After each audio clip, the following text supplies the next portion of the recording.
बिस्मिल्लाहिर्रहमानिर्रहीम। अस्सलाम वालेकुम स्टूडेंट्स। उम्मीद करता हूँ आप सब खैरियत से होंगे और अपनी स्टडीज़ को जारी रखे हुए होंगे। बच्चों, हमने लास्ट टाइम जो है वो अपने दो टॉपिक्स पढ़े, जिसमें वेरी फर्स्ट टॉपिक था आपका ऑर्गेनिक केमिस्ट्री। हमने फंडामेंटल्स के स्टार्ट किए थे और उस ऑर्गेनिक केमिस्ट्री के अंदर स्टूडेंट्स हमने सबसे पहले वाइटल फोर्स थ्योरी पढ़ी, उसकी रिजेक्शन पढ़ी कि किसने उसको रिजेक्ट किया। वो फ्रेडरिक वोलर था। किस तरह से रिजेक्ट किया कि उसने जो है वो सायानेट कंपाउंड से, ठीक है, उसने जो है वो यूरिया प्रिपेयर किया या यूरिया बनाया, उस चीज़ के बारे में हमने पढ़ा। उसके बाद स्टूडेंट्स हमने जो है वो प्रॉपर्टीज़ जो थी वो ऑर्गेनिक कंपाउंड्स की, उनको डिस्कस किया और बाद में हम जो है वो अपने नेक्स्ट टॉपिक की तरफ चले गए। तो आज हमने जो है वो हमने पढ़ना है अपना topic importance of organic chemistry. Importance of organic chemistry कि ऑर्गेनिक केमिस्ट्री जो है या ऑर्गेनिक कंपाउंड्स जो हैं वो हमारी लाइफ में, या आप ये कह लें कि हमारे लिए कितने ज़्यादा ज़रूरी हैं। देखिए, सबसे पहली बात कि जो ऑर्गेनिक केमिस्ट्री है, इसकी अगर आप देखना चाहें ना कि ये हमारी लाइफ में कहाँ कहाँ यूज़ हो रही है, तो आपको हर तरफ सिर्फ यही दिखाई देगी। अगर मैं बताऊं ऑर्गेनिक केमिस्ट्री कहाँ में है, तो बच्चों आपकी फूड में है, ठीक है, आपके बॉडी में है, जितने प्रोटीन्स, अमाइनो एसिड्स, प्रोटीन्स, उसके बाद एंजाइम्स, कार्बोहाइड्रेट्स और जितनी भी इस तरह की चीज़ें हैं, लिपिड, न्यूक्लिक एसिड, जिसमें डीएनए, आरएनए और सारी चीज़ें आती हैं, ये बच्चों सारी की सारी क्या है, ऑर्गेनिक कंपाउंड्स हैं। क्योंकि अगर आप इनके स्ट्रक्चर्स को देखें, अगर आप इनके स्ट्रक्चर्स को विजुलाइज करें, तो आपको नजर आएगा कि there is a long form of chains which are made up of carbons. और ये कार्बन की एक खसूसियत है जो कि हमने अपने सेकेंड लास्ट लेक्चर में पढ़ी, कैटिनेशन, ठीक है। तो अगर मैं बात करूं कैटिनेशन की, तो कैटिनेशन की डेफिनेशन क्या होगी? कैटिनेशन की स्टूडेंट्स डेफिनेशन है the self linkage of carbon atoms. तो मतलब कि जो कार्बन एटम्स आपस में एक बॉन्डिंग करते हैं, अपने आप को ज्वाइन करते हैं और लॉन्ग फॉर्म ऑफ चेन्स बनाते हैं। जिस तरह से मैंने आपको लास्ट लेक्चर में ब्यूटेन में, हेक्सेन में, हेप्टेन में एंड सो ऑन जो मैंने आपको बताया, बेटा ये वही चीज़ है। तो अगर आप देखें, आप डीएनए का देख लें, उसके स्ट्रैंड्स को देख लें, तो एक स्ट्रैंड दूसरे स्ट्रैंड से जो जुड़ा हुआ है, एक स्पाइरल कह लें, दूसरे स्पाइरल से जो जुड़ा हुआ है वो किससे है? वो आपके पास ऑर्गेनिक कंपाउंड्स की वजह से है। उसके अंदर कार्बन, नाइट्रोजन और ऑक्सीजन, ये कंपाउंड्स आपस में बॉन्डिंग कर रहे हैं। तो एक जो कॉइल है वो दूसरे कॉइल के साथ इंटरलिंक है या जुड़ा हुआ है। तो बात करने का मकसद कि आपके पास इन सब कंपाउंड्स में जो है वो मस्ट ऑर्गेनिक एलिमेंट्स या ऑर्गेनिक केमिस्ट्री पाई जाती है। उसके बाद बच्चों नेक्स्ट अगर हम बात करें, तो हमारी जो लाइफ है वो पूरी तरह से डिपेंड कर रही है किसके ऊपर? ऑर्गेनिक कंपाउंड्स के ऊपर। क्योंकि हमारी फूड है उसके अंदर बच्चों ऑर्गेनिक कंपाउंड्स हैं, आपकी मेडिसिन हैं उसके अंदर ऑर्गेनिक कंपाउंड्स हैं। जिस तरह से बच्चियां यूज़ करती हैं या हम भी यूज़ करते हैं, सोप्स हैं या लोशंस हैं, परफ्यूम्स हैं और बहुत सारी चीज़ें। तो बच्चों आप उसका पीछे देखें जो उसके ऊपर उन्होंने लिखी होती हैं चीज़ें, तो ये चीज़ें इसके अंदर मौजूद हैं, तो आपको उसके अंदर वाज़े तौर पे नजर आ जाएगा कि ऑर्गेनिक केमिस्ट्री किस हद तक मौजूद है। परफ्यूम्स में तो आपको पता है अल्कोहलिक होते हैं, उसमें तो सारे है ये जो है ना वो आपके पास ऑर्गेनिक केमिस्ट्री है। उसके बाद मेडिसिन हैं, उसके बाद आपकी बहुत सारी और चीज़ें, आपके क्लॉथ्स हैं। जिस तरह आपने बुक नंबर 1 में चैप्टर नंबर 4 में हाइड्रोजन बॉन्डिंग में पढ़ा कि हाइड्रोजन जो है आपके पास हाइड्रोजन बॉन्डिंग प्रेजेंट इन, आप कह लें कि आपके जो सिंथेटिक फाइबर्स होते हैं, कपड़े होते हैं, टेक्सटाइल, उसमें हेडिंग बनी हुई है। तो आप उसके अंदर देख लें तो उसने वाजे बताया हुआ है कि जो आपके पास कपड़ा, तो तभी आपको बताया था कि कपड़ा जो है वो मतलब कि इसी तरह से ये शर्ट नहीं बन गई, बल्कि एक एक धागा जो है वो मिल के ये कपड़ा बुना हुआ है। बाद में ये शर्ट जो है वो अपने वजूद में आई। तो वो जो धागे आपस में जुड़े हुए हैं वो भी किसकी वजह से हैं? वो भी हाइड्रोजन बॉन्डिंग की वजह से है। और आप जानते हैं कि हाइड्रोजन बॉन्डिंग में हाइड्रोजन भी होगा और दूसरा कोई इलेक्ट्रोनेगेटिव एलिमेंट भी होगा। तो मतलब आपकी क्लॉथिंग में भी ऑर्गेनिक कंपाउंड्स की बहुत ज़्यादा जो है वो मतलब कि उसके अंदर शमूलियत है। तो बच्चों अगर आगे चले जाएं तो हमारे जो प्लास्टिक्स हैं, जिस तरह से प्लास्टिक की चेयर, अब देखें ना, हमने इनऑर्गेनिक कंपाउंड की जरूरत क्यों पड़ी? वो इसलिए जरूरत पेश आई कि बच्चों आपके पास जो आपके नेचुरल जो आपके पास चीजें थी वो काफ़ी नहीं थी। क्यों? दिन ब दिन आबादी बढ़ती जा रही है और नेचुरल जो आपके पास रिसोर्सेज हैं वो कम होते जा रहे हैं। तो हमने क्या किया, हमने इन ऑर्गेनिक कंपाउंड से मदद ली, जिनकी मदद से हमने टेक्सटाइल फाइबर्स बनाए। जो कपड़ा होता है, अब कपड़ा जो है पहले ज़माने में वो कपास वगैरह से ही बनता था या दूसरे जो नेचुरल रिसोर्सेज थे, लेकिन अगर अब आपको पता है कि दूसरे तरीक़ों से भी जो है वो आर्टिफिशियली भी कपड़े को बनाया जा रहा है। इसी तरह से नेचुरल पेंट्स जो थे वो भी होते थे। अब जो पेंट्स हैं वो आपको पता है हर कलर में आपको मिल जाएंगे, तो वो पेंट भी क्या है, वो भी ऑर्गेनिक केमिस्ट्री की ही वजह से हैं। उसके बाद फर्टिलाइजर्स, खादें। तो बच्चों जिस तरह से आबादी बढ़ रही है, फर्टिलाइजर्स होते हैं खादें, आपने टीवी में इसकी कमर्शियल देखी होगी। जिस तरह से बच्चों आबादी बढ़ रही है, फूड जो है वो हमारे लिए कम हो रही है। तो फर्टिलाइजर्स क्या करते हैं, आपकी जो फसल है उसको इन्हेंस करते हैं, उसको बढ़ा देते हैं कि ताकि जो मैक्सिमम आपके पास यील्ड आए और मैक्सिमम लोग उससे इस्तेफादा हासिल कर सके। क्यों? क्योंकि अगर आपकी फसलें कम हो जाएंगी, जिस तरह से आपने भी हाल ही में देख रहे हैं, अल्लाह ताला हम पे अपना रहम और करम फरमाए कि जो टिड्डी दल और दूसरे बैट्स का एक जो है वो हमला हुआ है, जिसकी वजह से वो बहुत सारे खेत जो हैं वो खा चुके हैं। तो बच्चों आप देखें कि जो गंदम की प्राइसेस हैं या आटे की प्राइसेस हैं वो ऑलमोस्ट डबल से ऊपर चली गई हैं। तो उसकी रीज़न क्या है? उसकी रीज़न यही है कि वो टिड्डी दल के लिए भी कोई ऐसा, जिस तरह आपको पता है पेस्टिसाइड्स होते हैं ऑर्गेनिक केमिस्ट्री, हर्बिसाइड्स होते हैं ऑर्गेनिक केमिस्ट्री, जिसको आप कीड़े मार दवाइयाँ कहते हैं ऑर्गेनिक केमिस्ट्री। तो फसलों के ऊपर वो छिड़काव किया जाता है ताकि जो कीड़े वगैरह हैं, जो फसली कीड़े होते हैं, वो इनको खा ना जाएं, फसल को तबाह ना कर दें। तो वो जो है वो किसकी मदद से है? ऑर्गेनिक केमिस्ट्री की। अब टिड्डी दल वट एवर, ये अल्लाह ताला का अजाब है, हमारे गुनाह है या क्या है, लेकिन उसके लिए बच्चों अभी तक कोई स्प्रे नहीं बनाया गया। तो अब देखिए यहाँ पे ऑर्गेनिक केमिस्ट्री फिलहाल काम नहीं कर रही, तो क्या हुआ, उन्होंने सारे के सारे खेत खा लिए और हमारे पास जो इस वक्त जो प्राइसेस हैं अनाज की या दूसरी चीज़ों की वो बहुत ज़्यादा बढ़ गई हैं। तो बात करने का मकसद ये है कि आपकी हर जगह पे जिसमें मेडिसिन हैं, प्रिजर्वेशंस हैं, प्रिजर्वेटिव जिस तरह आपकी लैब में पड़े होते हैं, उसके अंदर वो जो आपने वो रखे होते हैं, ये जो क्या है जोलॉजी के छोटे छोटे ऑर्नामेंट्स वगैरह सारा कुछ, तो पेंट्स हैं, वार्निशेस हैं, फाइबर्स हैं। उसके बाद आपके पास डिटर्जेंट्स, जो आपके सोप्स और शैम्पूज और आपके जो ये जो कपड़े धोने वाले सर्फ होते हैं, ये भी सारे। उसके बाद कॉस्मेटिक्स, डाइज कहते हैं जो आपके कपड़ों को कलर किया जाता है। तो बच्चों ये सारी चीज़ें क्या हैं? ऑर्गेनिक केमिस्ट्री हैं। तो बेसिकली जो आपको इसके अंदर बताना ये चाहा, इस टॉपिक के अंदर हम पेज नंबर 120 पे पढ़ रहे हैं और पढ़ रहे हैं इंपॉर्टेंस ऑफ ऑर्गेनिक केमिस्ट्री।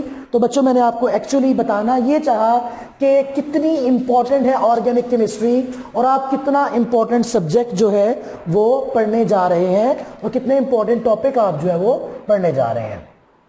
तो टॉपिक था आपका importance of organic chemistry.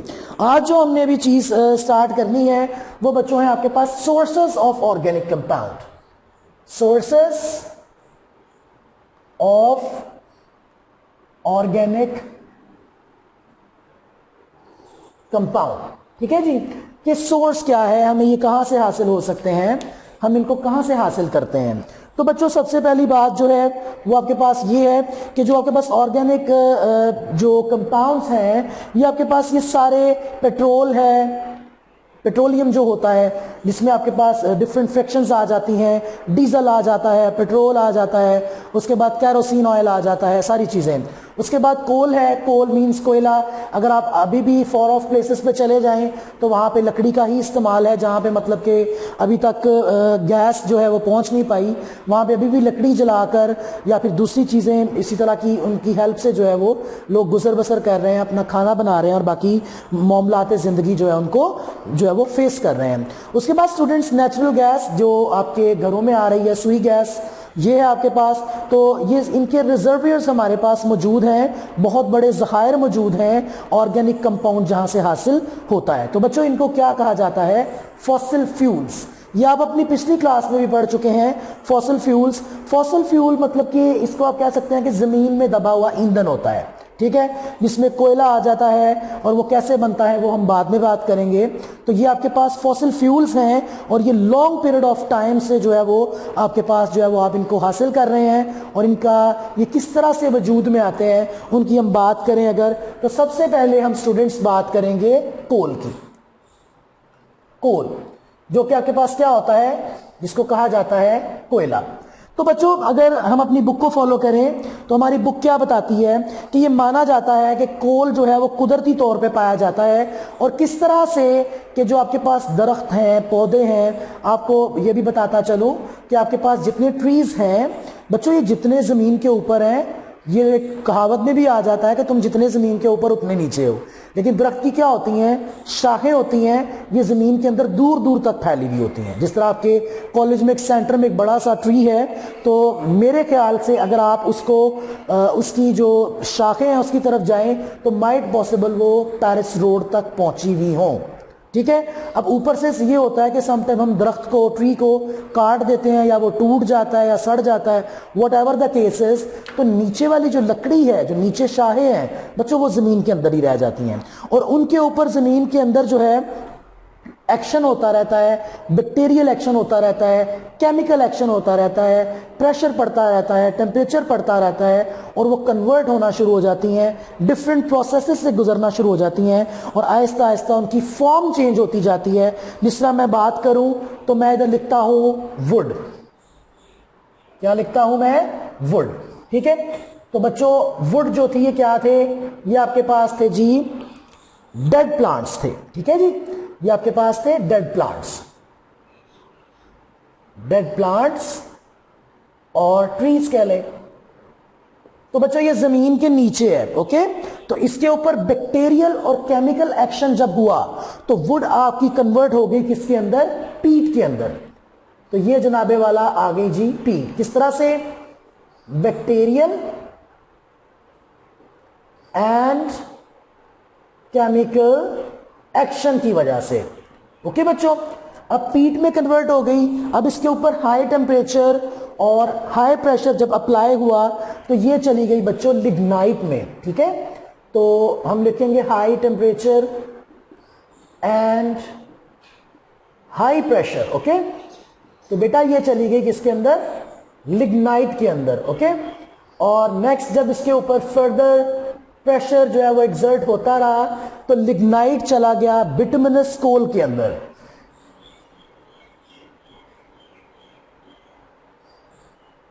Bituminous कोल जब फर्दर इसके ऊपर प्रेशर अप्लाई हुआ तो बिटुमिनस कोल किस में चला गया, एंथ्रासाइट के अंदर, एंड सो ऑन। फाइनली जो आपके पास जो आपको चीज मिलेगी, फाइनली वो आपको क्या हासिल हो जाएगा, वो आपको कोल हासिल हो जाएगा। और ये प्रोसेस आपकी बुक के अकॉर्डिंग जो है इसमें जो टाइम लगता है वो 500 मिलियन ईयर्स लगते हैं। मतलब कि जो कोयला आप इस्तेमाल आज कर रहे हैं, लाखों साल पहले इसके ऊपर काम होना शुरू हो गया था। और वो काम कौन कर रही थी, वो काम नेचर कर रही थी, कुदरत कर रही थी। ये कोई मैन मेड या कोई आर्टिफिशियल वर्क नहीं है। तो बताया उसके अंदर ये कि आपके पास जो कोयला है जो जमीन के अंदर है, इसके ऊपर जमीन के अंदर ही जो है बैक्टीरियल और केमिकल एक्शंस होते रहते हैं। वुड से फिर पीट में ये कच्ची सी लकड़ी हो जाती है, पीट से फिर लिग्नाइट में काली हो जाती है, बिटुमिनस कोल बेटा काली होने के बाद ये कोल में थोड़ी सी कन्वर्ट होने लग जाती है, फिर इस तरह से एंथ्रासाइड, और फाइनली आपको एक सॉलिड फ्यूल, जो कोल है ना कोल, ये इसको बोला जाता है सॉलिड फ्यूल। क्यों बोला जाता है, उसकी रीजन बच्चों ये होती है कि आपके पास जो गैस है, जो सुई गैस है, वो तो हो गई आपके पास गैस की फॉर्म में। जो आपके पास पेट्रोल, डीजल, कैरोसिन, ये सारे आपके पास हो गए किसकी फॉर्म में, ये आपके पास हो गए लिक्विड की फॉर्म में। तो कोयला जो है ये बच्चों आपके पास होता है किस फॉर्म में, सॉलिड फॉर्म में। और इसको आप बड़ी आसानी से अपनी मार्केट से परचेज करना चाहें, जिस तरह से हम ईद पे जरूर करते हैं, मेरा ख्याल है मैक्सिमम फैमिलीज के छोटा सा कोई फंक्शन अपनी जो है वो गेट टुगेदर कर ली फैमिलीज में, तो तब जरूर बच्चों ने कोयलों को देखा होगा कि ये तकरीबन राउंड अबाउट मेरा ख्याल है 150 रुपीज़ पर केजी या 100 रुपीज़ पर केजी आते हैं। तो फर्दर आप इसको, अच्छा जी, उसके बाद बच्चों हम आगे बात करते हैं। तो ये एक सॉलिड फ्यूल है और इसको जो है वो कार्बोनाइजेशन या डिस्ट्रक्टिव डिस्टिलेशन जो है वो इसकी की जा सकती है। डिस्ट्रक्टिव डिस्टिलेशन क्या होता है वो हम आगे जाके भी देख सकते हैं, लेकिन अगर आपको बताना चाहूँ तो डिस्ट्रक्टिव डिस्टिलेशन से बच्चों मुराद होता है आपके पास कि decomposition of solid by heating it in a close container. मैं इधर लिख देता हूं, decomposition of solid by heating in a close container is called destructive distillation. ठीक है जी। तो मतलब कि किसी चीज को डिकम्पोज करना, सॉलिड को किस तरह से, हीट करने से, किसके अंदर, एक क्लोज कंटेनर के अंदर, मतलब इन द, आप ये कह सकते हैं कि in the absence of air.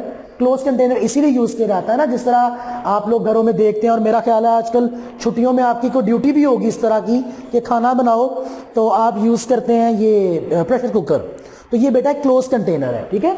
तो in the absence of air आप जो काम करते हैं उसको आप क्या कहते हैं, डिस्ट्रक्टिव डिस्टिलेशन। तो कोल की अगर बात की जाए तो 500 to 1000 डिग्री सेल्सियस हम टेम्परेचर रखते हैं, और in the absence of air जो है हम कोल की डिस्ट्रक्टिव डिस्टिलेशन करते हैं। तो बच्चों ये 3-4 चीजों में चेंज हो जाता है, जिसमें से नंबर 1 है आपके पास कोक।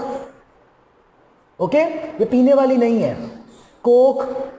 उसके बाद कोल गैस, और बेटा जी उसके बाद कोल टार। ओके जी।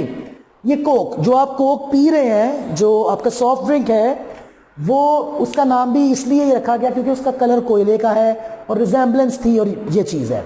लेकिन अगर ये वाली कोक बेटा आप देखें तो इसमें आप ये कह सकते हैं कि ऐसा कोक, ये वाला ये कोक है, ऐसा कोयला कि जिसे हीट करके टेम्परेचर देकर जिसमें से कार्बन को रिलीज करवाया जाए। मतलब कि इसमें अगर मैं लिखूं such type of coal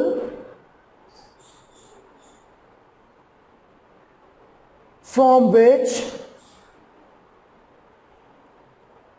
carbon is released by heating it। ठीक है, इसमें से आप कार्बन को रिलीज करवा देते हैं, और किस तरह से, हीट करने के बाद। और ऐसा कोयला जिसमें से कार्बन निकल चुका हुआ हो बच्चों, वो क्या कहलाता है, वो कोक कहलाता है। ठीक है। उसके बाद कोल गैस। कोल गैस बेटा होती है कि कोयले को जलाने से पैदा होने वाली जो गैस होती है, ठीक है, उसको हम अमल में लेके आते हैं, उसको हम अपने यूजेज में लेके आते हैं।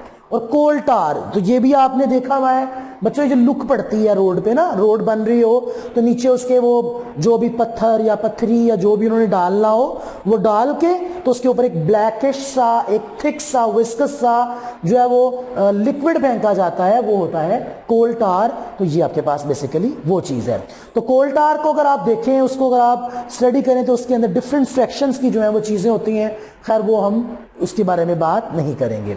अगर आप देखें कोल के बारे में तो पाकिस्तान का जियोलॉजिकल सर्वे बताता है, जियोलॉजिकल सर्वे कहा जाएगा कि ज़मीनी जो आपने मुआयना किया उसके मुताबिक पाकिस्तान के पास 184 बिलियन टन्स जो है वो कोल मौजूद है। 184 बिलियन टन्स कोल मौजूद है, which is a huge amount, जिसको एक साइंटिस्ट की भी मैंने बात जो है वो देखा था उसका इंटरव्यू, तो उसने उसके अंदर ये बताया था कि अगर हम अपने कोल को यूटिलाइज करना शुरू कर दें तो पाकिस्तान को ज़्यादा नहीं तो 200 साल तक जो है वो किसी भी मतलब के दूसरे सोर्स की ज़रूरत नहीं है। आप बिजली भी इसी से बना सकते हैं, आप अपनी व्हीकल्स भी इसी से रन कर सकते हैं, एंड जो दूसरे पर्पसेस हैं वो भी इसी से हल कर सकते हैं। लेकिन इसके लिए आपको एक बहुत बड़ा सेटअप चाहिए है, रिक्वायर्ड है आपको, और वो इसलिए रिक्वायर्ड है क्योंकि आपने कोल इंडस्ट्री डेवलप करनी है। तो बच्चों कोल इंडस्ट्री डेवलप करने के लिए अगर बात की जाए तो अभी डेवलप ना होने के बावजूद भी कि हमारा 80% जो कोल है उसको यूज किया जा रहा है फायर ब्रिक्स जो है, ब्रिक्स को बेक करने के लिए। वो बच्चों आपने देखा होगा कि थोड़ा सा सिटी से हट जाए तो पट्टे होते हैं बड़े बड़े, एक बड़ा सा ना एक जो है वो पट्टा होता है, उसके अंदर से धुआं निकल रहा होता है, साइडों पे ईंटें होती हैं, तो उसमें से जो धुआं निकल रहा होता है उसके अंदर कोल ही बर्न किया जाता है, और मकसद क्या होता है कि ईंटों को पकाना। ठीक है। उसके बाद लाइम जो है वो आपके पास लाइम किल्स के अंदर कोल को यूज किया जा रहा है, चूने की भट्टियों के अंदर। उसके बाद इसके अलावा डोमेस्टिक पर्पसेस, जिस तरह कि मैंने पहले जिक्र किया कि बहुत सारी जगह ऐसी हैं, बहुत सारे इलाके ऐसे हैं जहाँ पे अभी तक गैस जो है वो पहुंच नहीं पाई, तो वहां पे भी कोयले को ही यूज किया जा रहा है। अगर आप देखें अपने हमसाया मुल्क चाइना को, तो चाइना में बहुत सारी इंडस्ट्री जो है वो यूज हो रही है किसके ऊपर, on the basis of the कोल।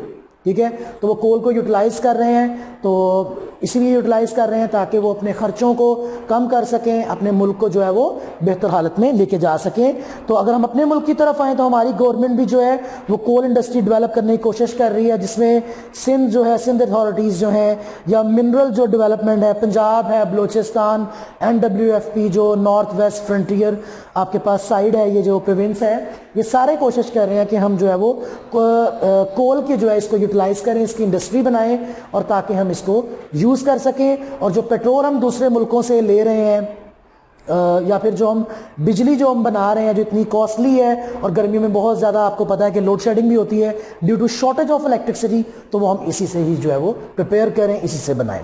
तो बच्चों आगे नेक्स्ट चले जाएं, तो आपका नेक्स्ट जो टॉपिक बन जाता है वो है बच्चों नेचुरल गैस। नेचुरल गैस, तो स्टूडेंट इसको जो है वो हम काफ़ी हद तक जो है वो मीथेन गैस भी कहते हैं। तो मीथेन क्यों कहा जाता है, फर्स्ट ऑफ ऑल मैं आपको वो अंडरस्टैंड करवा दूं। मेथ मीन्स होता है 1 कार्बन एटम, ठीक है, 1 carbon atom.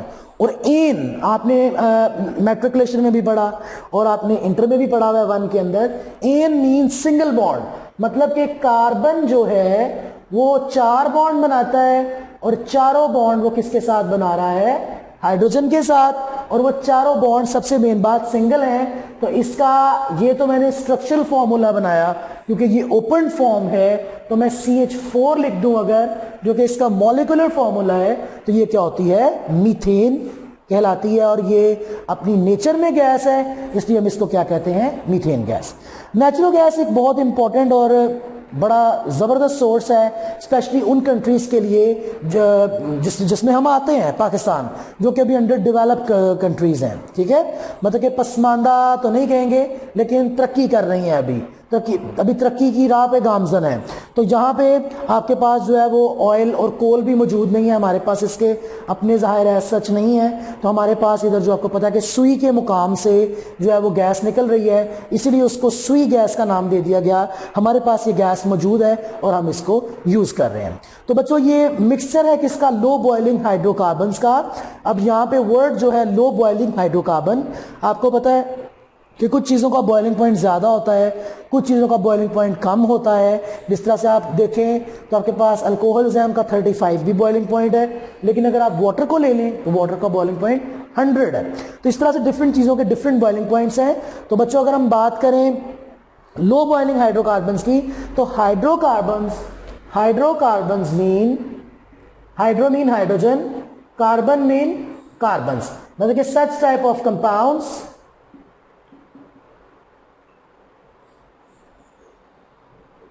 which contains carbon and hydrogen.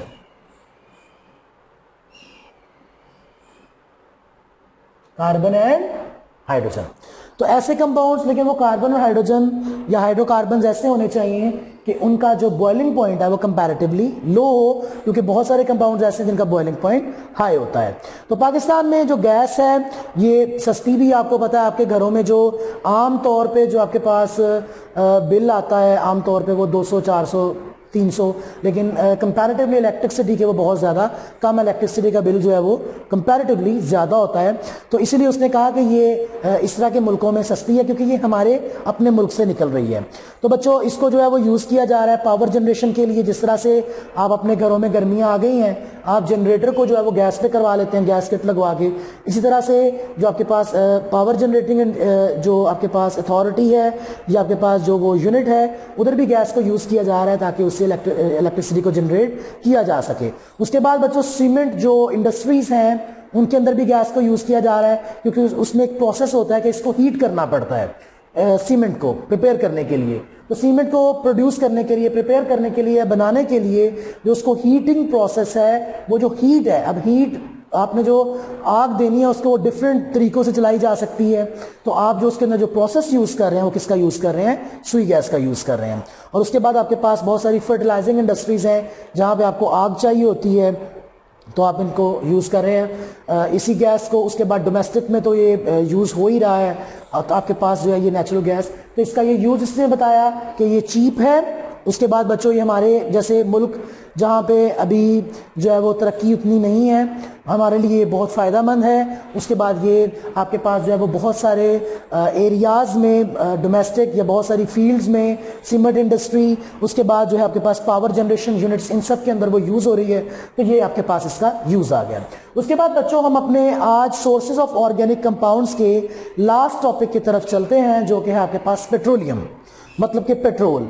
तो बच्चों सबसे पहली बात कि जो आपके पास मिनरल ऑयल होता है, मिनरल ऑयल होता है, उसको आप क्या कहते हैं? पेट्रोलियम। लेकिन वो हो किस फॉर्म में? रिफाइंड फॉर्म में। बच्चों याद रखें, जब भी आपके पास मिनरल की बात आ जाएगी तो मिनरल्स हमेशा आपको हासिल होते हैं कहां से? जमीन के नीचे से, जमीन के अंदर से। लेकिन उसने साथ ही एक बात कर दी, उसने कहा कि मिनरल ऑयल जो होता है वो पेट्रोल कहलाता है, लेकिन उसके लिए एक शर्त है कि वो रिफाइंड फॉर्म में होना चाहिए। तो इसका मतलब ये है, या मैं आपको ये बताता चलूं कि जब आपको ये पेट्रोल हासिल होता है तो बच्चों ये आपके पास पेट्रोल की फॉर्म में नहीं होता, बल्कि ये आपके पास क्रूड ऑयल की फॉर्म में होता है। तो क्रूड ऑयल आपके पास क्या होगा? जो कि आपके पास प्योर नहीं होता, एक कीचड़ नुमा आपके पास, ये आपकी बुक में वर्ड लिखा हुआ है, एक कीचड़ नुमा दलदली सी मिट्टी होती है, उसको बच्चों हम निकालते हैं बाहर, ठीक है। उसको निकालने के बाद उसके ऊपर जो है वो डिस्ट्रक्टिव डिस्टिलेशन प्रोसेस कह लें, वो जो है वो किया जाता है। ये आपको अक्सर जो है वो मिलता कहाँ से? सेडिमेंट्री रॉक्स में से, मतलब कि पथरीली चट्टानों में से या समंदर की डेप्थ में से जब आपको हासिल होता है, इसको निकाल लिया जाता है, तो इसके ऊपर जो है वो एक्सट्रैक्शन प्रोसेस किए जाते हैं। तो बच्चों जब आप फर्स्ट टाइम, जब साइंटिस्ट या जो भी इसके ऊपर काम करने वाले हैं, वो जब पहली तय निकालते हैं, ठीक है, तो वो बहुत हैवी ऑयल होता है जो कि जेट्स में या फाइटिंग जेट्स में यूज किया जाता है। दोबारा से फिर इसकी जो है वो जब निकाल लिया, फिर इसकी जो है वो आपके पास जो है वो इसकी फ्रैक्शनल डिस्टिलेशन या दूसरा प्रोसेस जो होता है रिफाइनिंग का, जब वो करेंगे फिर आपके पास हैवी ऑयल होता है, वो आपके पास दूसरे प्लेन्स के लिए यूज कर लेते हैं। फिर इसकी जो है ऊपर प्रोसेस किया जाता है, फिर आपके पास डीजल आ जाता है जो बड़ी बसेस में और इस तरह की चीज़ों में जो है वो ट्रक्स में यूज़ किया जाता है। फिर आपके पास बच्चों पेट्रोल आ जाता है, दोबारा उसको सेपरेशन प्रोसेस करते हैं, तो वो आ जाता है आपके पास हाई ऑक्टेन। अगर आप पंप पे जाएं अपने किसी घर वाले के साथ, उधर लिखा होता है हाई ऑक्टेन पेट्रोल, उसका ऑक्टेन नंबर जो है वो ज्यादा होता है। अब ऑक्टेन नंबर अगर आपको बताता चलूं तो बच्चों याद रखिएगा कि आपके पास हर चीज की क्वालिटी का लेवल होता है, ठीक है। जिस तरह मैं बताऊं, ये सेल फोन है तो इसकी क्वालिटी का लेवल है जी, ये कितने जीबी रैम है, कितने जीबी रोम है, तो इसकी स्पेक्स क्या है। इसी तरह से कोई आपके पास कोई और चीज है तो उसकी भी कोई क्वालिटी लेवल होता है। तो पेट्रोल जो होता है, जो अच्छी क्वालिटी का पेट्रोल होता है, उसका ऑक्टेन नंबर अच्छा होता है, और एक अच्छे पेट्रोल का ऑक्टेन नंबर 100 होना चाहिए, जो कि हमारे पाकिस्तान में 100 तो नहीं, लेकिन 92 तक जो है वो आमतौर पे मिल जाता है। तो मैंने ये बताया कि हाई ऑक्टेन पेट्रोल आ जाता है, फिर सेपरेशन करते हैं, फिर नॉर्मल पेट्रोल आ जाता है, फिर कैरोसिन, मतलब कि ये प्रोसेस चलता जाता है और हम उसकी सेपरेशन करते रहते हैं और बाय पार्ट्स जो है वो पेट्रोलियम को हासिल करते रहते हैं। तो बच्चों इस तरह से हमारे पास जो है वो पेट्रोल हासिल हो रहा है। अगर आप इसकी रिफाइनरीज देखें तो आपके मुल्क में जो है वो इसकी 4 रिफाइनरीज हैं ऑलमोस्ट। तो पहली आपके पास है जी अटक रिफाइनरी, अटक ऑयल रिफाइनरी, जो कि आप मौजूद है कहाँ पे? रावलपिंडी के मुकाम पे। और इसकी जो स्टोरेज कैपेसिटी है ऑलमोस्ट फ्यूल को या पेट्रोल को स्टोर करने की, वो बच्चों 1.25 मिलियन टन्स है, ठीक है। उसके बाद आपके पास 2 जो हैं वो रिफाइनरीज वाक़ हैं किधर? कराची में, कराची में। और इनकी जो आपके पास जो है वो कैपेसिटी जो है वो तकरीबन 2.13 आपके पास मिलियन टन्स है, ओके। और आपके पास एक और रिफाइनरी जो कि पाक अरब के नाम से है, पाक अरब ऑयल रिफाइनरी, जो कि मोहम्मद कोट नियर मुल्तान में वाक़ है। और इसकी स्टोरेज कैपेसिटी के बारे में हमारी बुक नहीं बताती, लेकिन इसकी भी तकरीबन जो है वो स्टोरेज कैपेसिटी 1.7 मिलियन टन के राउंड अबाउट है। तो इस क्रूड पेट्रोलियम को बच्चों जब सेपरेट किया जाता है तो इसको फिर यहाँ पे स्टोर किया जाता है और पूरी कंट्री के अंदर यहाँ से इसको सप्लाई किया जाता है। जिस तरह आप पेट्रोल पंप्स के बाहर जो है वो बड़े बड़े ट्रक्स को देखते हैं और आपको जो है वो मतलब कि जो है वो समझ आ रही होती है कि ये आपके पास कहीं से स्टोरेज थी और ये वहाँ से इधर लाया गया है। तो ये आपका टॉपिक था आज जो सोर्सेज ऑफ ऑर्गेनिक कंपाउंड्स का, जिसमें हमने कोल को, नेचुरल गैस को और उसके बाद जो है वो लास्ट अपना पेट्रोलियम उसको स्टडी किया बच्चों। और हम जो है वो आगे जो टॉपिक लेके चलेंगे, जो अगला टॉपिक हमारा होगा वो होगा क्रैकिंग। उसके अंदर हम पढ़ेंगे कि किस तरह से इन कंपाउंड्स को क्रैक किया जाता है। हम ये पढ़ेंगे कि हमारे पास इनको क्रैक करने की ज़रूरत क्यों पेश आती है, और हम ये पढ़ेंगे कि इसमें कौन कौन सा प्रोसेस ऐसा है जिसको क्रैकिंग के तौर पे यूज़ किया जा सकता है। तो सबसे पहली बात तो जो मैं करना चाहूँगा वो ये है कि आप इन टॉपिक्स को प्रिपेयर करें साथ साथ, ताकि आपको अगली चीज़ें समझ आती रहें। आपके पास बहुत टाइम है बच्चों, ना कॉलेज है आजकल ना स्कूल है, ये कुछ हालात ऐसे हैं, आप सारा टाइम घर पे हैं। तो मेरा ख्याल है आपको बेहतर ऑप्शन आपके लिए ये है कि जो भी आप पढ़ रहे हैं उसको आप साथ साथ तैयार करें, उसको साथ साथ आप प्रिपेयर करें अच्छी तरह से, बहुत अच्छी तरह से, ताकि आपको अगले टॉपिक्स की भी जो है वो समझ आती रहे। तो इंशाल्लाह नेक्स्ट लेक्चर में आपके साथ मिलेंगे नए टॉपिक के साथ। तब तक अपना ख्याल रखें, मास्क ज़रूर यूज़ करें, अवॉइड करें बाहर जाना, बाहर का खाना, और अपनी जो है स्टडीज़ के साथ बिल्कुल कंसंट्रेट करें उनके ऊपर और बिल्कुल सिंसियर हो जाएं। तब तक अपना ख्याल रखें। इंशाल्लाह नेक्स्ट टॉपिक में, नेक्स्ट लेक्चर में दोबारा मुलाकात होगी। अल्लाह हाफ़िज़।